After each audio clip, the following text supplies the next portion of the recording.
You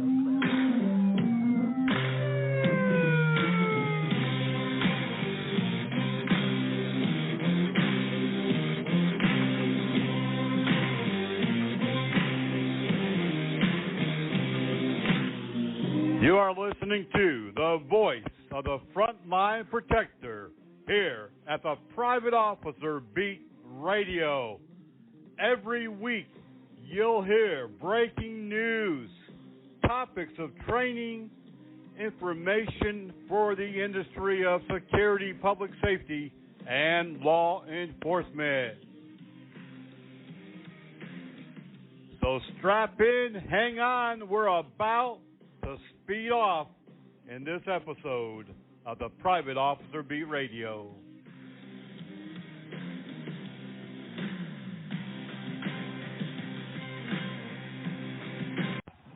Happy Memorial Day, everyone, and welcome to this edition of the Private Officer Beat Radio.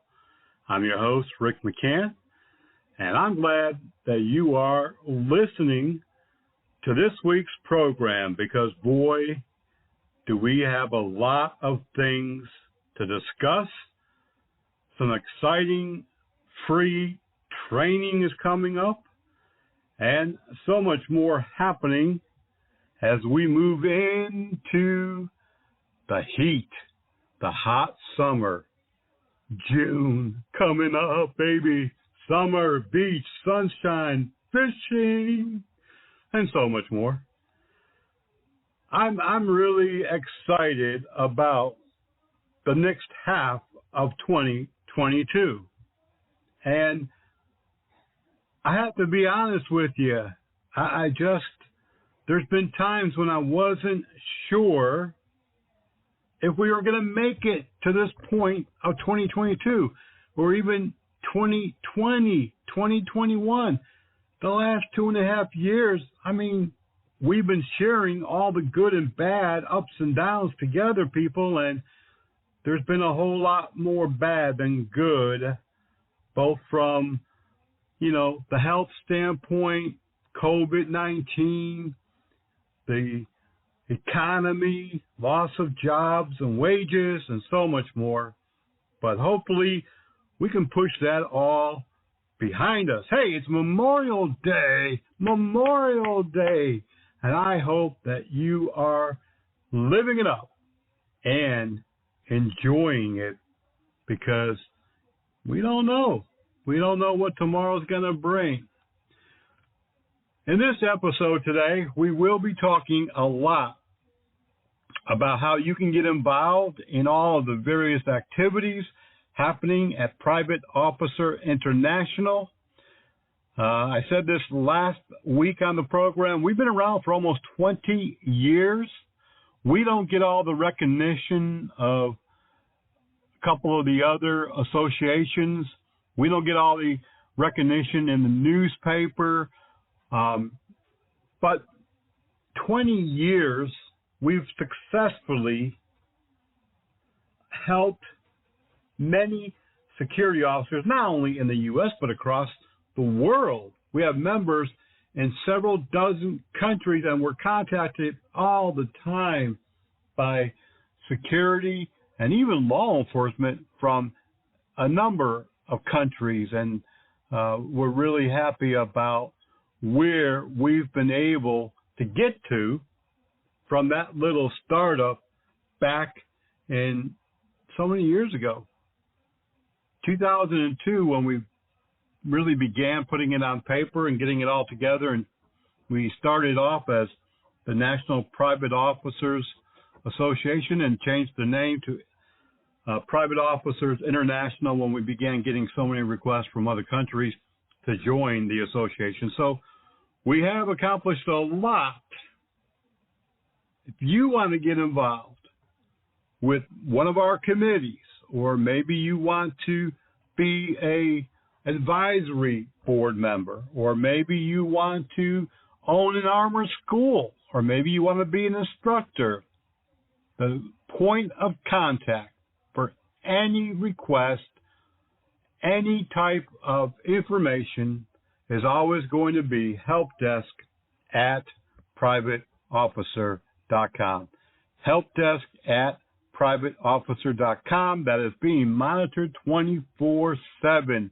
Even like today, a national holiday, somebody is monitoring that email, that help desk, to immediately be able to give you the answers and the information that you're asking for. Now, also, you can use that point of contact if you want to send us breaking news involving private security or law enforcement or anything that you think our listeners, our readers would like to know about, and we'll be glad to get that information, that news, out to them. One of the big announcements that I have this week is, I don't know if you've ever gone to our online digital magazine, privateofficernews.org. We've had that for a number of years.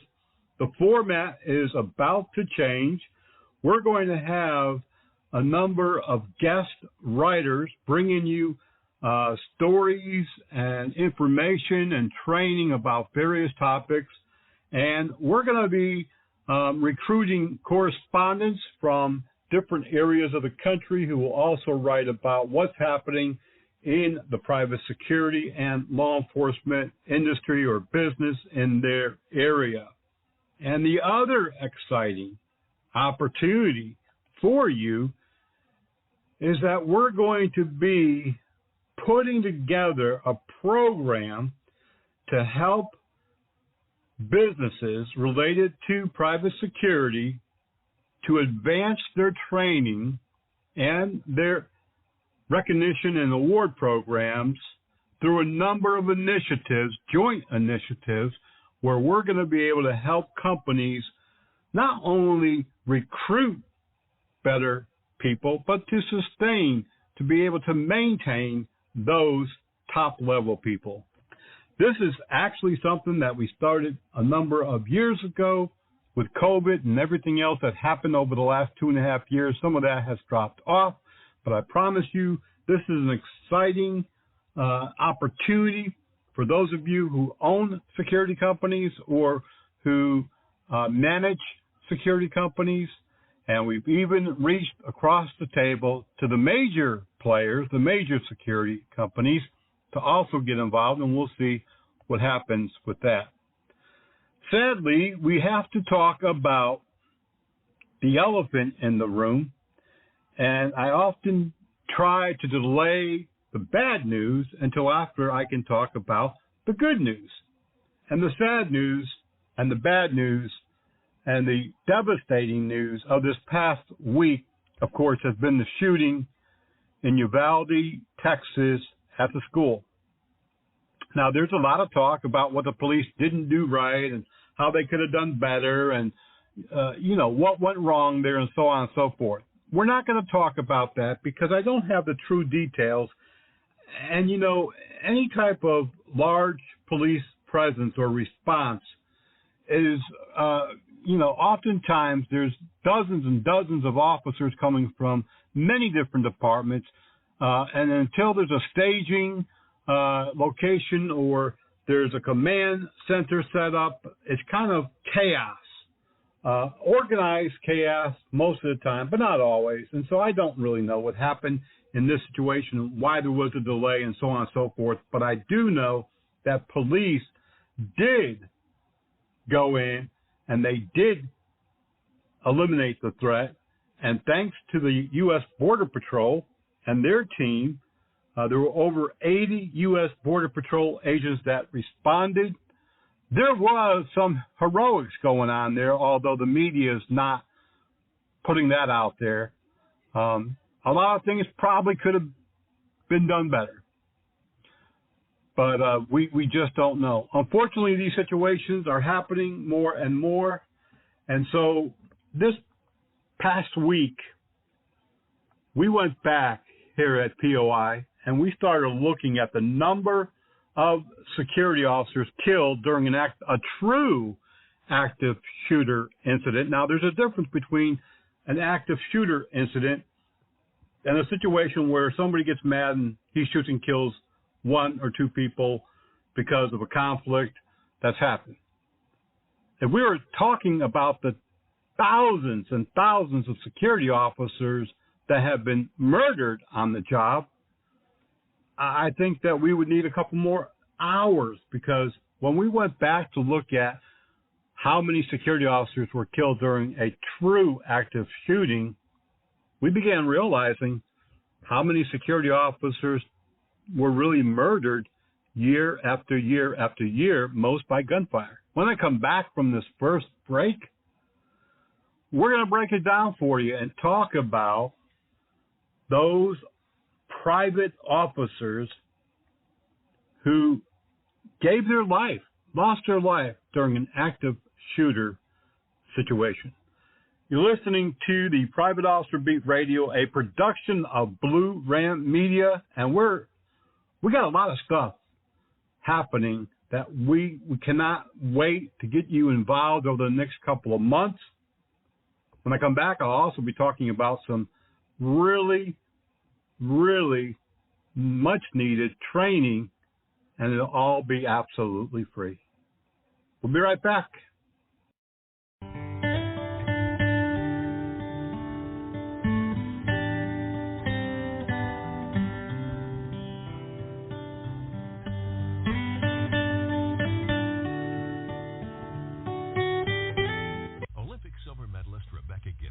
With the word on what's cool. I think that winning the silver medal in the Olympics for whitewater kayaking is pretty cool. Rebecca attacks the whole course. She must be thrilled with that performance.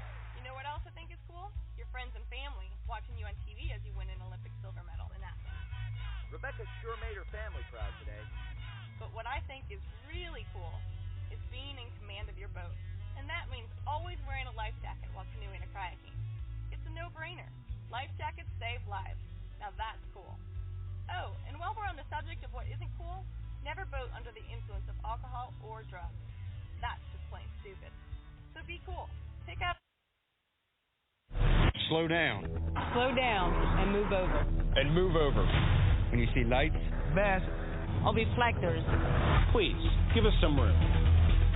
Slow down and move over. When you need us, We've got your back. you have ours. You got our back? You got ours? You got our back? Please, slow down. And move over.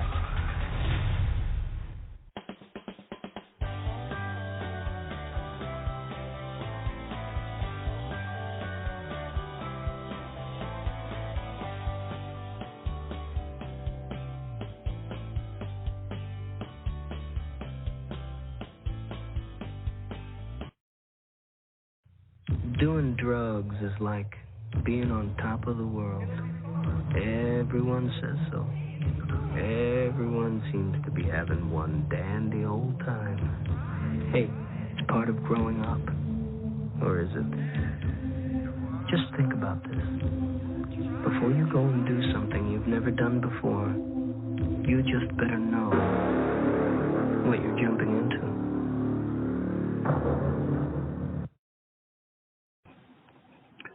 If you receive our breaking news alerts, if you're on our mailing list, then by now you have already seen the news alert that was sent out. I believe it was on Saturday. I know that many people were probably not near their emails or wasn't paying close attention. So in the newsletter alert that was sent out this past weekend, we talked about the sad facts of the number of security officers killed during an active shooter situation, and how they couldn't defend themselves, how they couldn't protect others. The latest active shooting where a security officer who was a retired Buffalo, New York police officer lost his life. Happened in Buffalo, New York, just within the last few weeks, where a gunman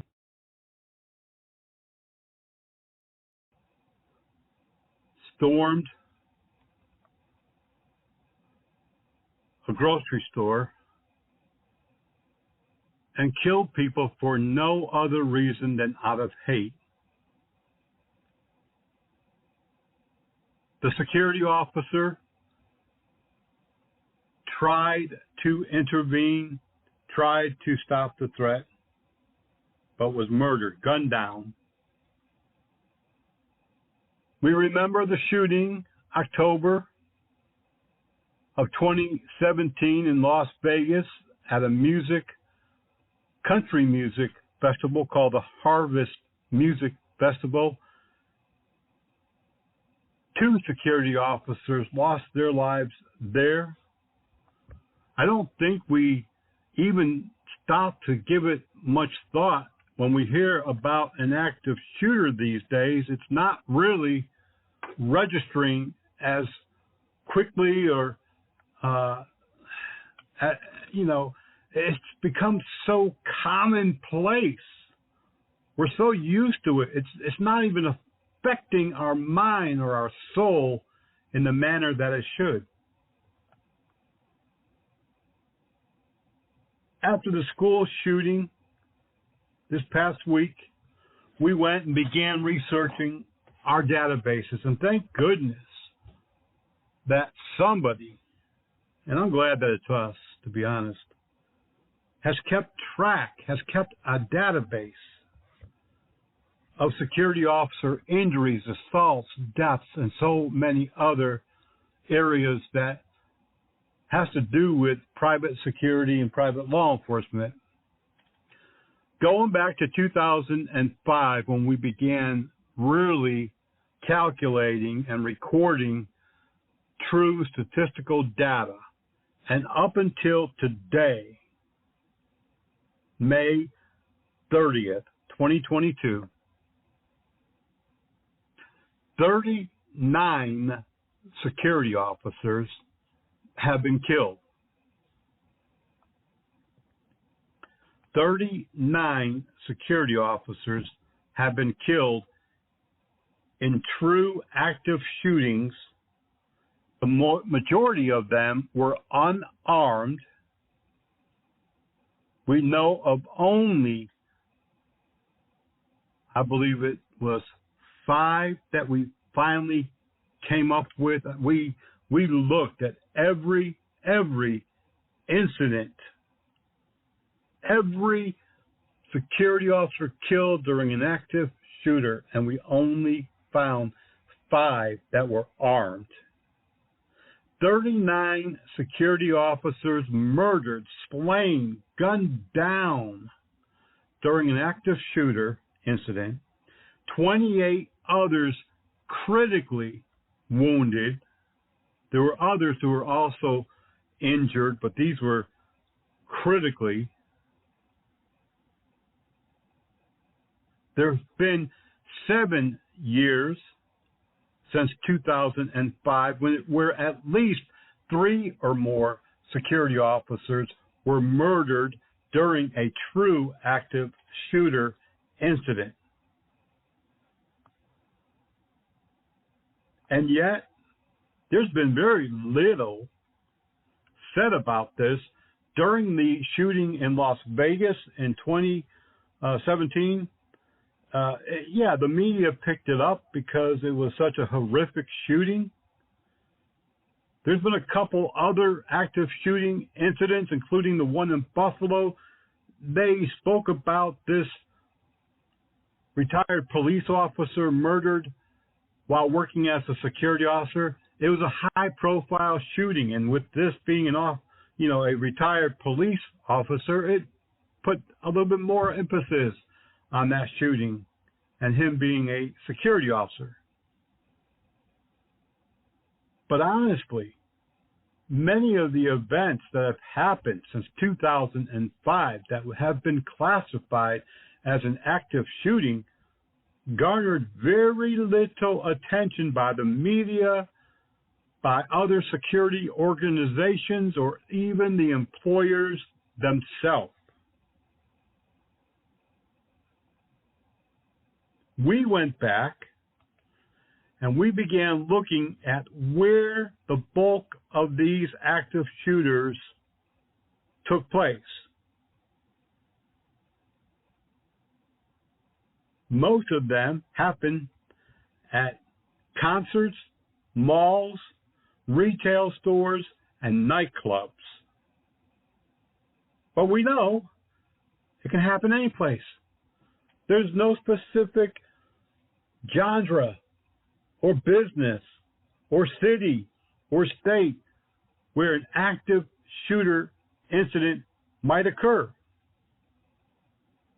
While doing our due diligence for an upcoming training on active shooting, we went back to 2005. We went back the last 9 years for this data. And during the past 9 years, we found that 88 times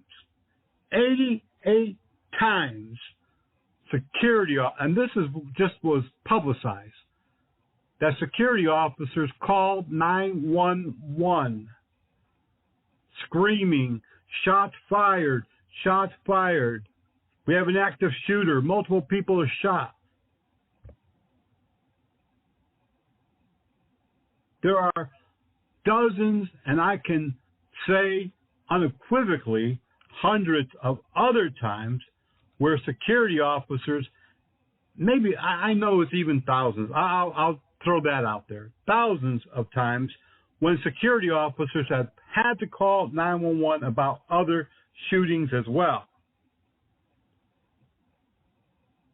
Violent attacks on security officers, assaults, injuries, and deaths continue to rise with very little attention. But as we look at the active shooter area of these deaths and injuries, we know that private security, anyone wearing a uniform and a badge, armed or unarmed, is going to be an immediate victim by the attacker, by the assailant. There's no two ways about it. Anybody who poses a threat to that active shooter, anyone in an authoritative position or figure, is going to be killed first.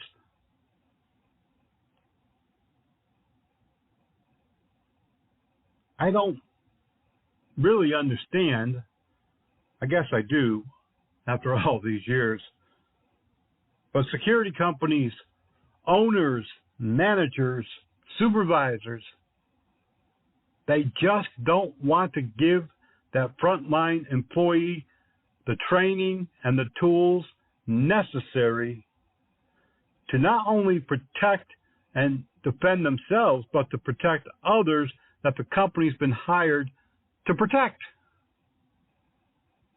Just recently, OSHA, the Occupational Safety and Health Administration, levied the largest fine that they could levy against a mall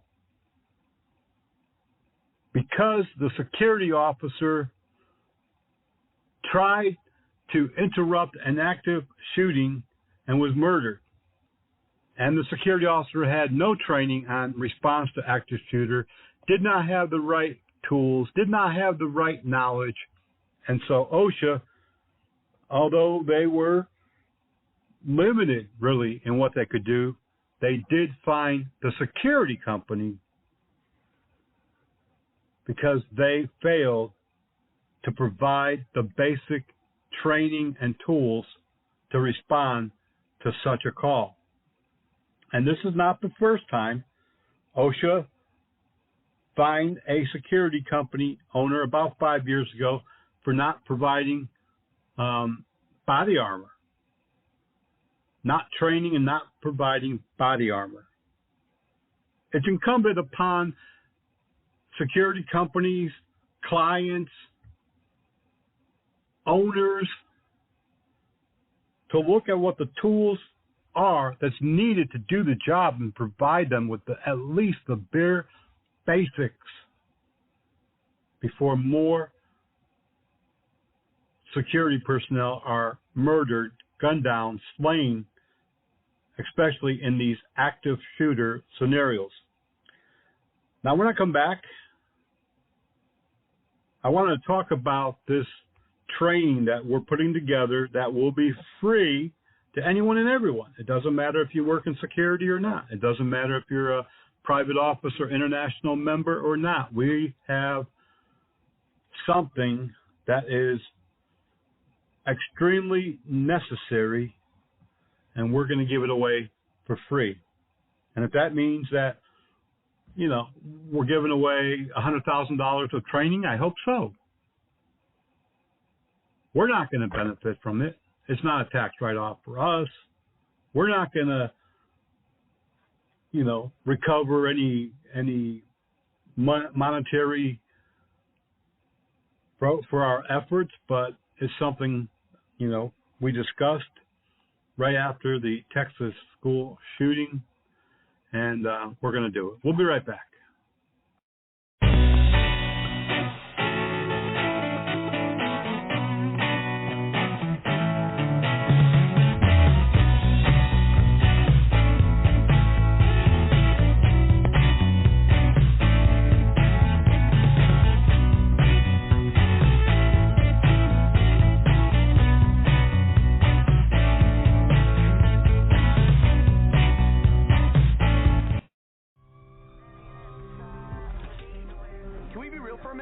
I'm a high school math teacher, and I'm a firefighter. Man, we're going to have you out in just a minute, okay? I'm a designer. I'm a retired VP in business. And I'm a student. I'm a mother. I'm a business analyst, and I'm a volunteer firefighter.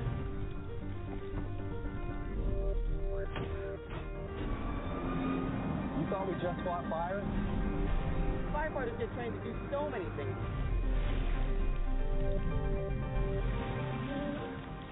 Right here. Be sharp. What we do is serious business.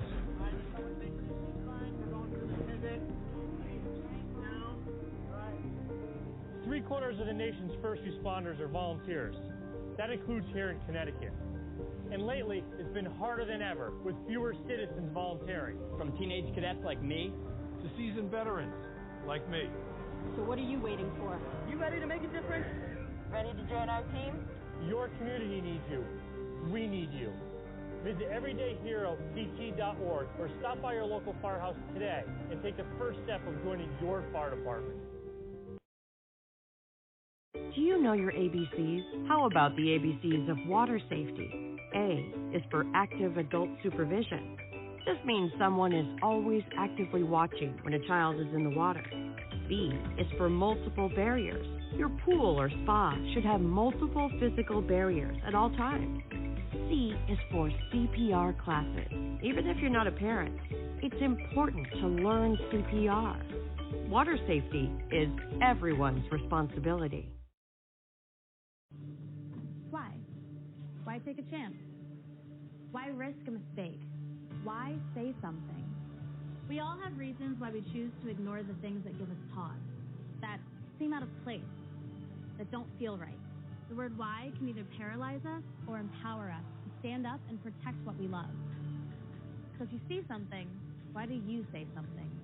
I see safe for my family. I see safe for my friends. I see safe so that they are safe. We see safe for each other. I see safe because all of this matters. We all have something worth protecting, a why that unifies this community we're all a part of. So protect your everyday. Report suspicious activity to local authorities. If you see something, say something. You're listening to the Private Officer Beat Radio with Rick McCann, a production of Blue Ram Media Group and Private Officer International. Welcome back. In just a moment, we're going to be sharing with you more about our active shooter training program. It's a awareness and response program. And of course, we have a lot of breaking news that we definitely want to get to on this holiday weekend. But as I sit here at the news desk, and I'm looking at all the news feeds coming in and some of the reports that we have going out in our newsletters this week.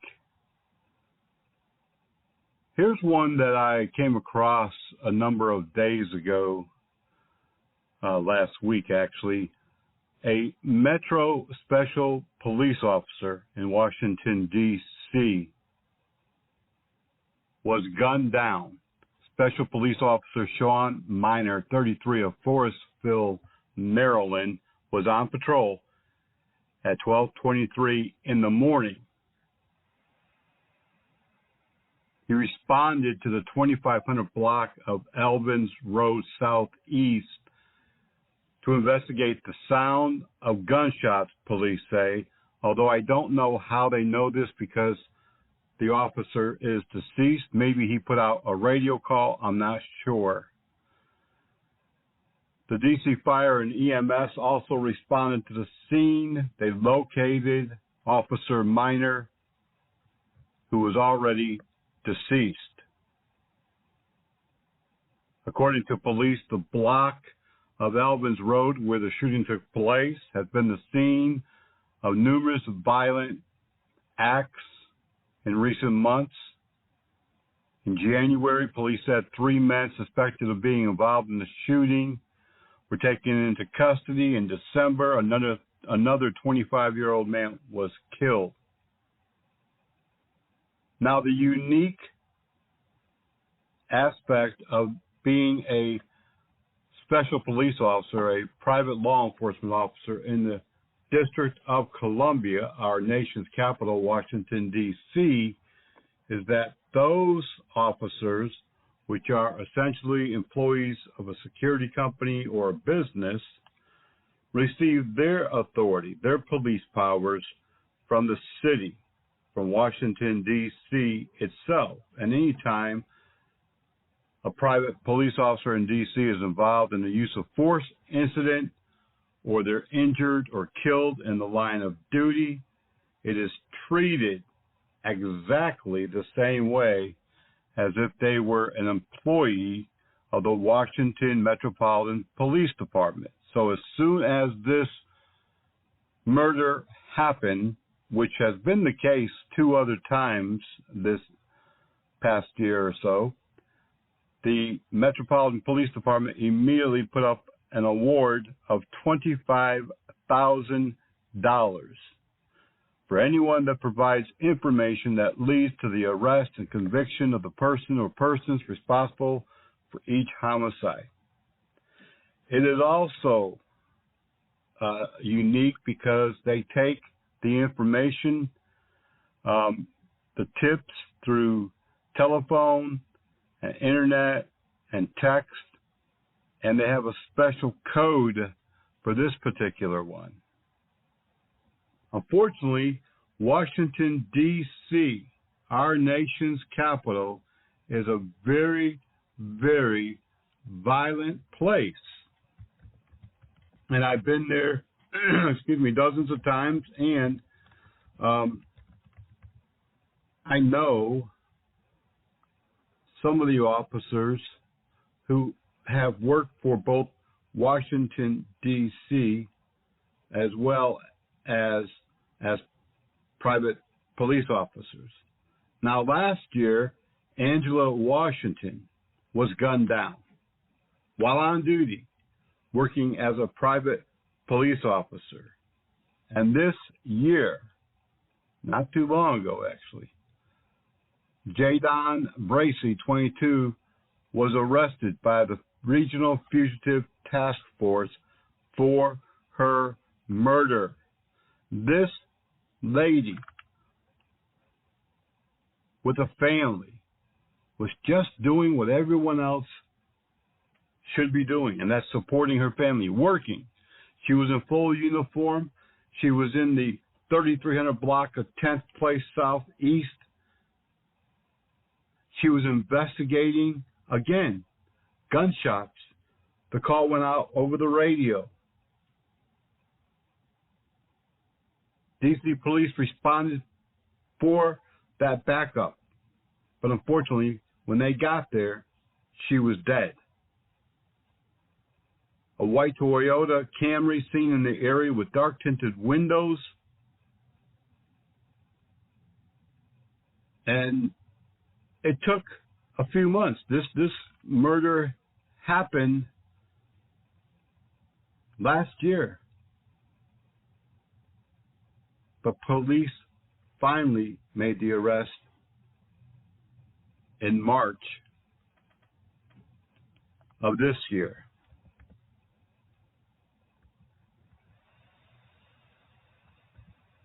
There are many private police officers. According to the Washington, D.C. statement made last year, there's over, I believe, 7,000 more private police officers than employees of the D.C. police. Another private police officer was killed on June 9, 2009. Stephen Tyrone Johns was a private police officer. He was working at the Washington Holocaust Museum on a Wednesday afternoon when a man entered with a rifle. The 88-year-old white supremacist immediately fired at that private police officer, striking him, but he returned fire. And unfortunately, Officer Johns was killed on that Wednesday. Johns was a 6-year veteran of the museum's private police force. James W. Von Brunn was the 88-year-old white supremacist from Maryland involved in that shooting.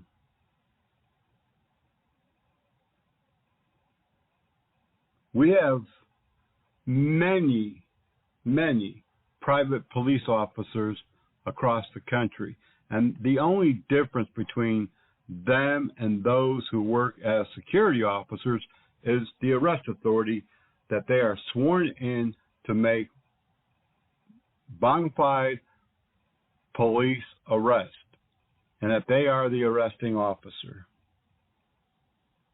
And we're going to see more and more and more of this. I want to talk about a couple of other folks who have been charged and now convicted of murder or attempted murder of private security officers.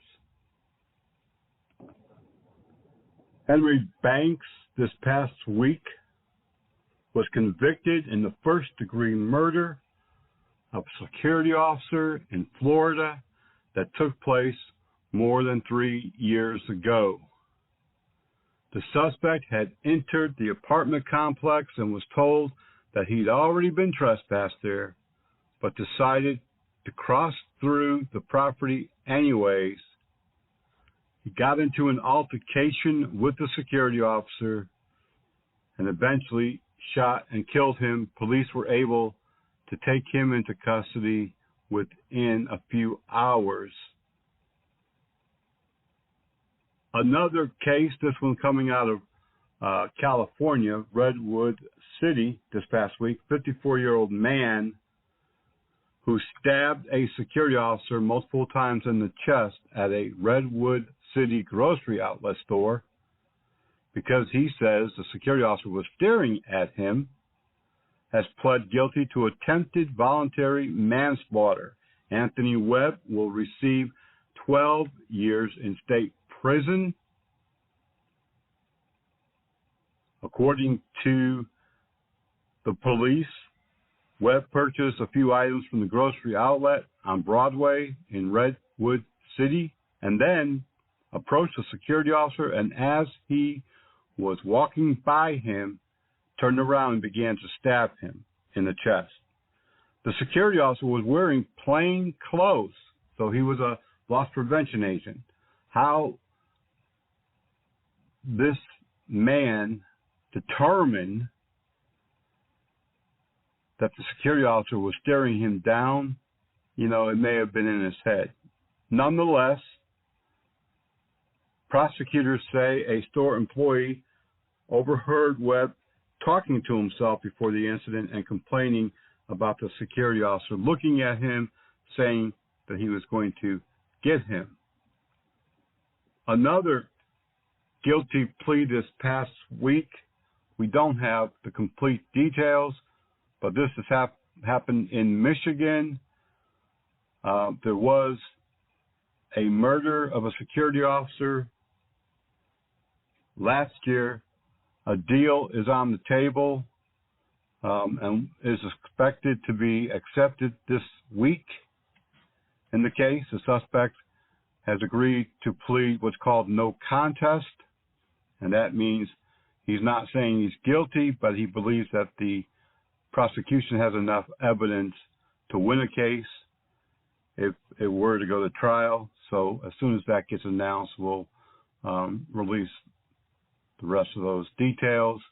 Remember, if you know of any news that relate to private security private law enforcement, please send that to helpdesk@privateofficer.com, helpdesk@privateofficer.com. And if you'd like to be involved, remember, helpdesk@privateofficer.com is your point of contact.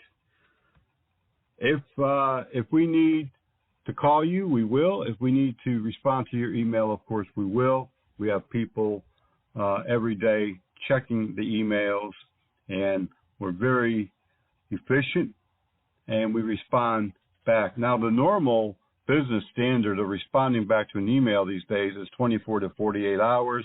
We try to do it within the hour, and I think that you'll be quite surprised how quickly someone does get back with you. We're going to take another quick break. We got a lot more to talk about. Of course, we want to explain how we're going to deliver the active shooter response and awareness training coming up, and so much more, but we will be right back. Who knows what a child will grow up to be? It's one of the coolest things about kids. The unknown, the potential, the chance to do or become whatever they can imagine. But what if something happens during childhood that stops them from reaching that potential?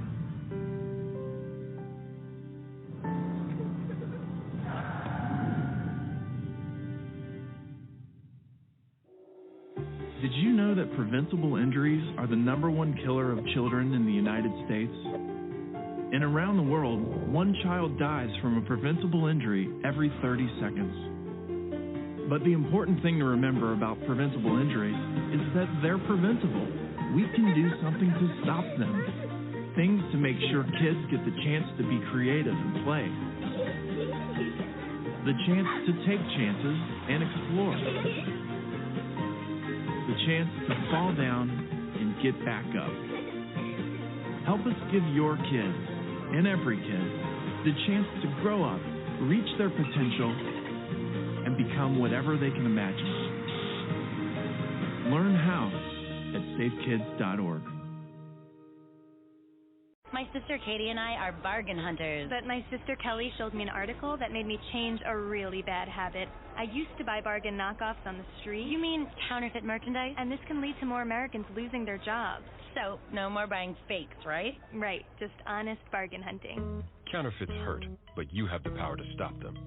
Go to www.ncpc.org/getreal. Brought to you by the National Crime Prevention Council and the Bureau of Justice Assistance, U.S. Department of Justice.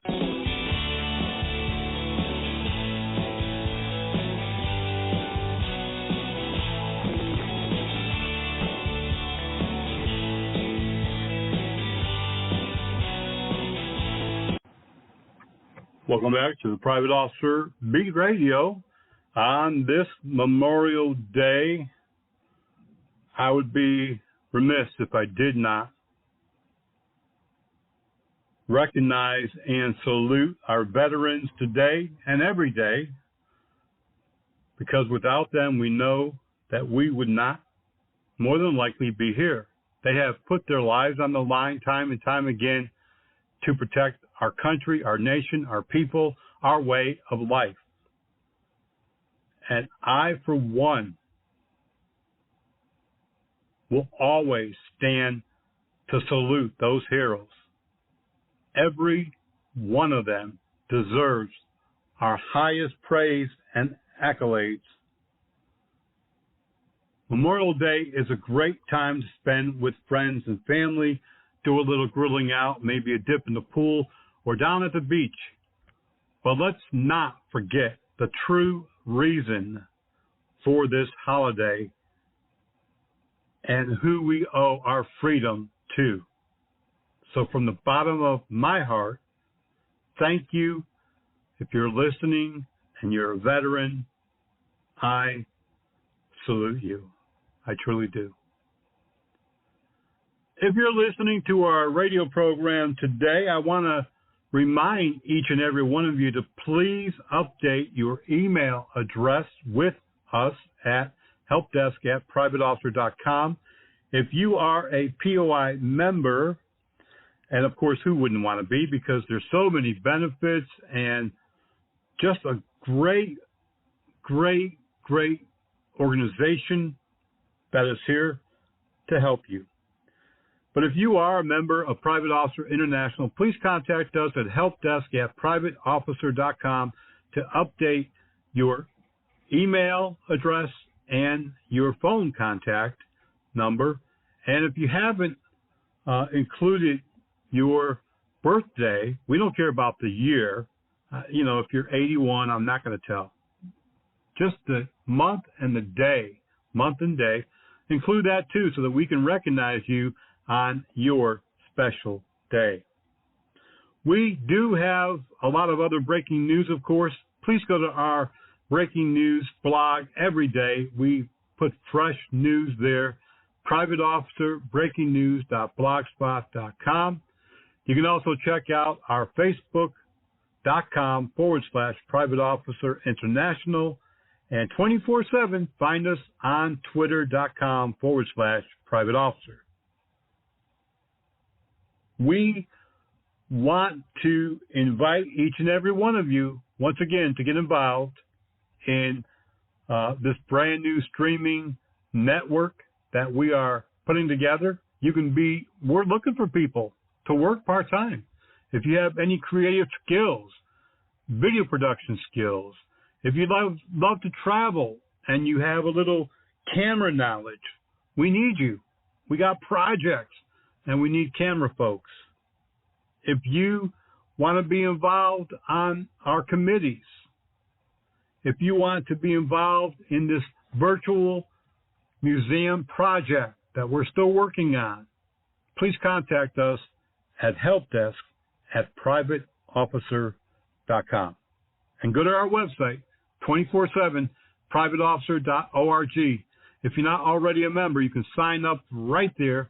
You're going to get so many benefits, discount training. You're going to get so many different support services, all as a member, free as a member of the Private Officer International Association. If you're listening to this audio today and you're not really aware of what's happening with our free active shooter awareness and response training, let me fill you in now. We have declared June as Active Shooter Awareness and Response Month. But you can't be aware and you can't respond to an active shooter scenario if you don't have the training, if you don't have the knowledge, the education.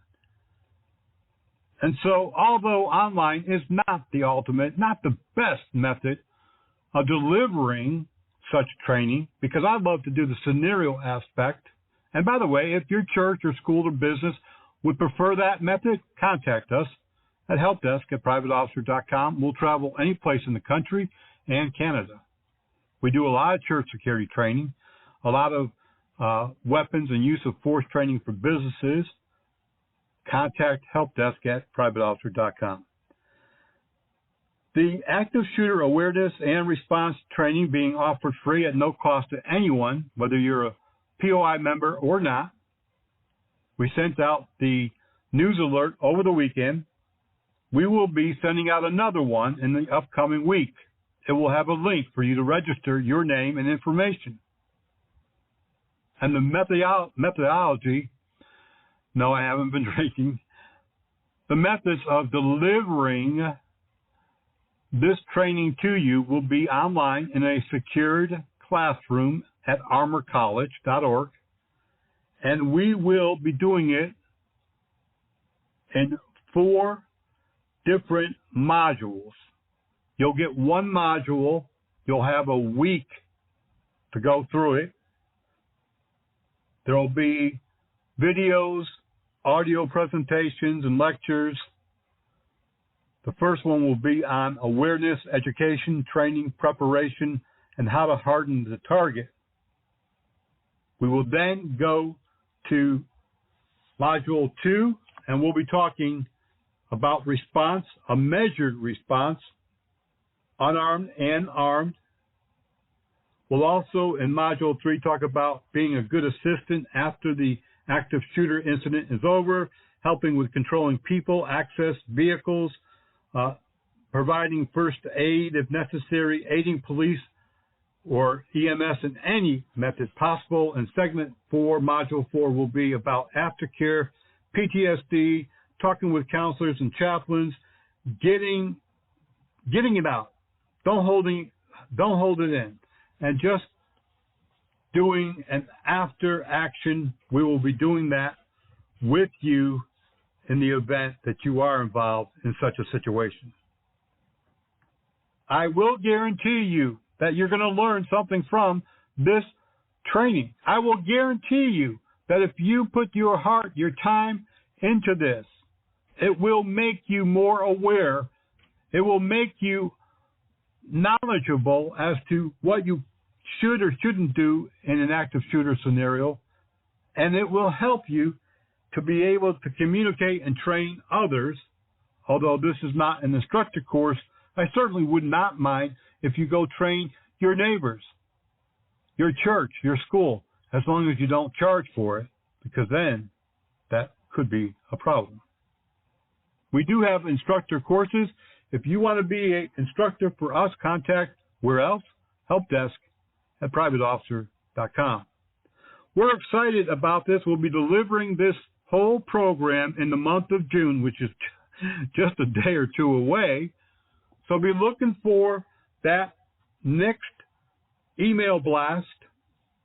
And if you are a member of POI, we'll also be sending it to your personal email via our main office communication. I am really glad to be doing this and to be giving it to anyone and everyone free, because I know that many people, especially these days, just cannot afford to spend any money on anything besides gas and rent and a few bills, maybe a little food if there's anything left over. This training could easily be put out there and a price tag put on it. But I've decided not to do that. I'll make it available at a price later on for those who didn't take the training.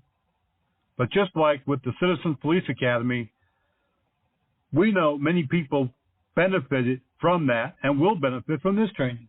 And therefore, I'm glad to do it. Well, that's going to conclude this week's episode of the Private Officer Beat Radio. Remember, if you want to get involved with POI, if you want to help with the new online platform, I'm so excited about this. Contact us at helpdesk@privateofficer.com. Until the next time, be blessed, be safe, and we'll see you back here on the radio.